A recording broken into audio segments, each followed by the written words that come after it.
The call came at 7:43 a.m. on a Thursday. A woman's voice, professional, urgent in the way people are urgent when they're trying very hard not to sound urgent. Mr. Brennan, this is Caroline Webb from Sotheby's Acquisitions Department. We need to speak with you about a painting you attempted to consign last week. It's extremely important that we speak today. Henry Brennan was 68 years old. He'd been awake since 5:30. He was standing in his kitchen in Lancaster County, Pennsylvania, holding a cup of coffee that had gone cold. "I don't understand," he said. "Heritage Auctions told me it wasn't worth cataloging." There was a pause on the other end of the line. "Mr. Brennan, Heritage Auctions made a significant error. We'd like to send someone to authenticate the work in person. Would tomorrow be acceptable?" Henry set the coffee down. "What kind of error?" "The kind that costs them a great deal of money, Mr. Brennan, and makes you a great deal of money. We'll be there at 10 a.m. if that works for you." Henry said yes. The call ended. He stood in his kitchen for a long time, staring at the painting leaning against the wall in the corner. The one Heritage Auctions had returned to him 6 days earlier with a form letter declining consignment. Henry Michael Brennan, 68 years old, widower. Lived alone in a small farmhouse on 12 acres outside Bird in Hand, Pennsylvania. The house wasn't his. The land wasn't his. Not originally. It had belonged to a man named Emil Voss, German immigrant. Came to Pennsylvania in 1953 with $400 and a toolbox. Worked as a carpenter for 40 years. Never married, no children, no family in America. Henry had met Emil in 1989. Henry was working construction. Emil was 71 then, still taking jobs, still showing up every morning at 6 a.m. with his tools and his thermos. They worked the same site for 6 months, framing houses in a development north of Lancaster. Emil didn't talk much, but he noticed things. He noticed Henry showed up early. He noticed Henry checked his work twice. He noticed Henry ate lunch alone and read books during breaks. When the job ended, Emil offered Henry a standing job. Maintenance work. Repairs on rental properties Emil owned. Cash under the table, but steady.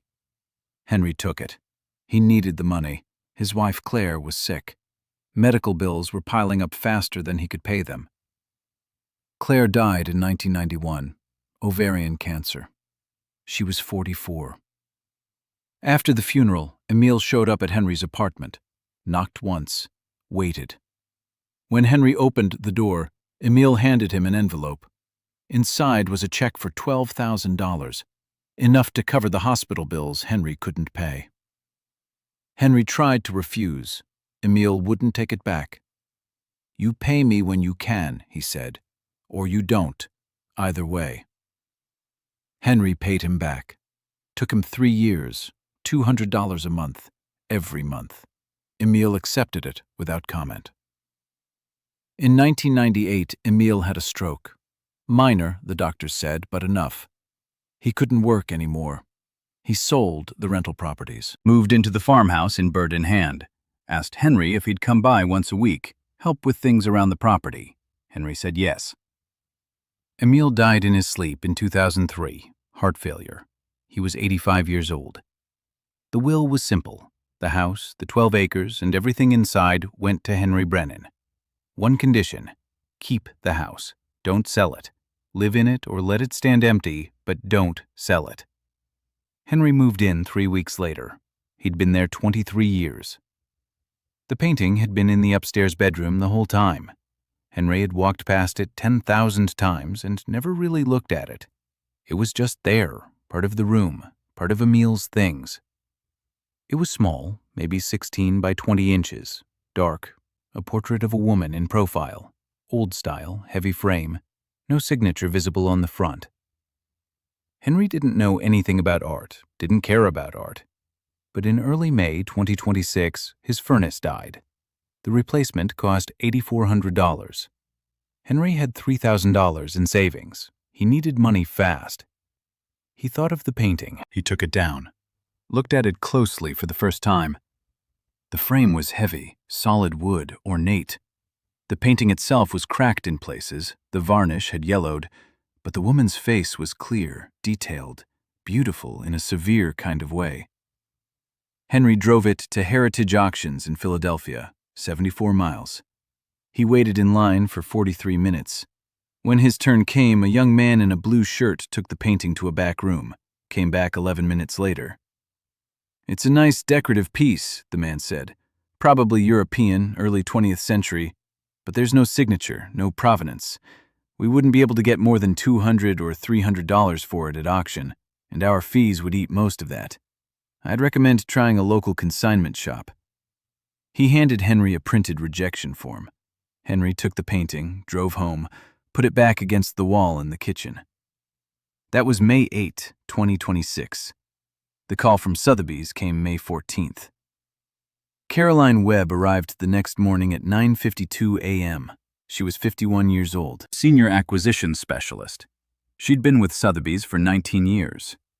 She was accompanied by a man named Dr. Marcus Hale, art historian, specialist in 19th century European portraiture.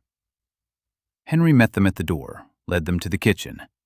The painting was exactly where he'd left it, leaning against the wall. Caroline looked at it, didn't touch it, just looked. Dr. Hale knelt down, examined the frame, the canvas, the brushwork. He took a small flashlight from his bag, shined it at an angle across the surface, spent 6 minutes in silence. Then he turned the painting around. On the back, written in faded pencil on the canvas stretcher, A. Menzel, 1881. Dr. Hale stood up slowly. "Mr. Brennan, do you know who Adolf Menzel was?" Henry shook his head. "One of the most important German realist painters of the 19th century. This is his work, I'm certain of it." Caroline stepped forward. "Mr. Brennan, how did you acquire this painting?" "It came with the house. A friend left it to me when he died."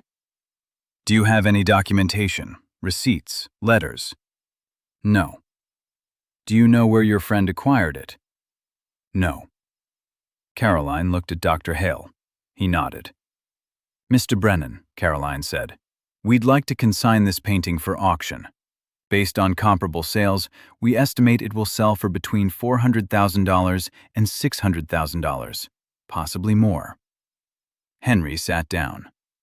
Heritage Auctions learned about the Menzel painting on May 16th. A junior cataloger saw the listing on Sotheby's upcoming auction preview, recognized the image, checked the internal rejection log, found the entry from May 8th.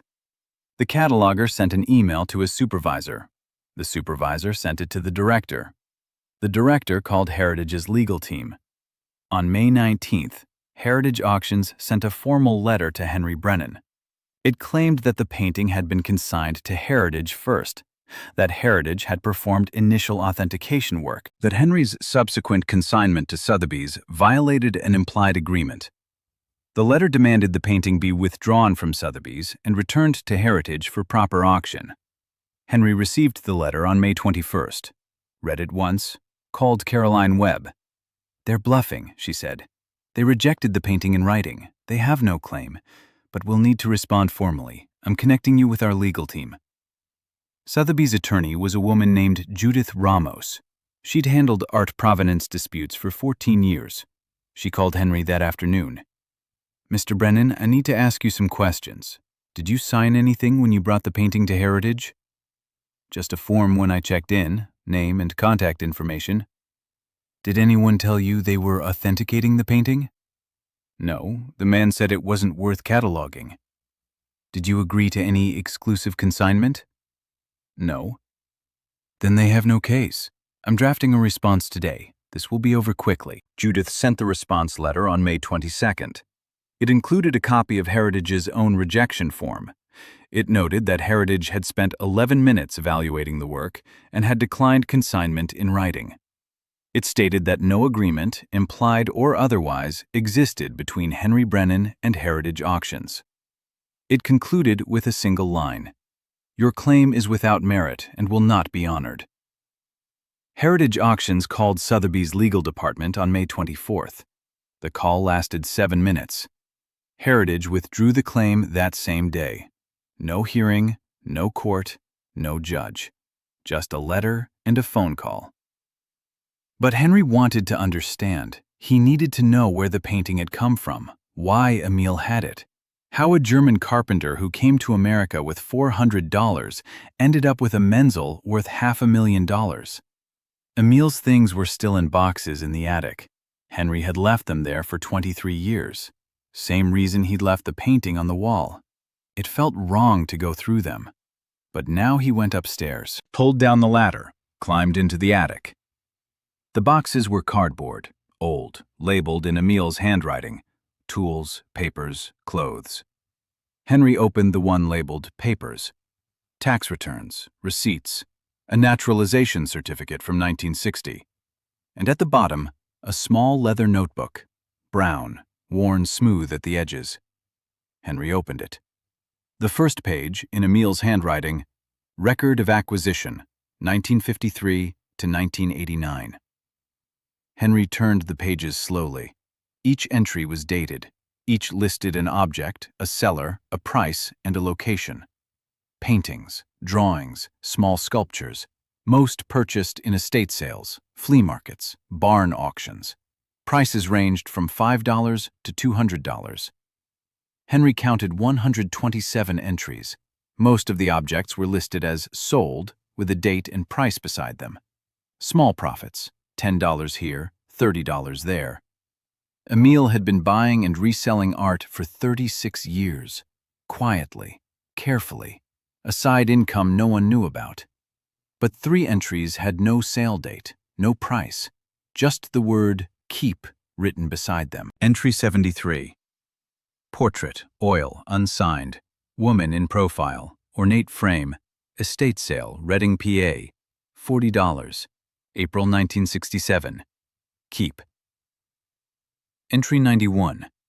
Landscape, watercolor, signed, lower right, German village scene, antique shop, Harrisburg, PA, $75, June 1972. Keep. Entry 115. Small bronze, unsigned, horse and rider, flea market, Lancaster, PA, $15, August 1981. Keep. Henry had never seen the watercolor or the bronze. He searched the attic, found them wrapped in cloth in a wooden crate, both exactly as described. He called Caroline Webb. The watercolor sold at auction for $180,000, attributed to Carl Spitzweg. The bronze sold for $95,000, attributed to a student of Antoine Louis Barye. The Menzel portrait sold for $670,000. Total, $945,000. After auction fees and taxes, Henry received $681,000. Henry sat at the kitchen table the night the final check arrived. The notebook was open in front of him.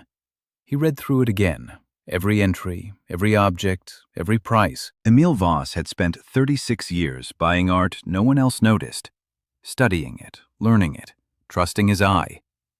He'd sold most of it for small profits, but the 3 he kept, the ones he marked keep, he'd kept for a reason. He'd known what they were, or he'd suspected, and he'd left them in the house. Left the house to Henry, left the notebook in the attic where Henry would eventually find it. Henry closed the notebook, folded it back into the cloth where it had been, returned it to the box in the attic, climbed back down, went outside. The sun was setting, the fields were green, the house stood quiet behind him. He thought about Emil, about the $12,000 check after Claire died, about the house left with one condition, about a man who'd spent 40 years working with his hands and 36 years teaching himself to see what others missed.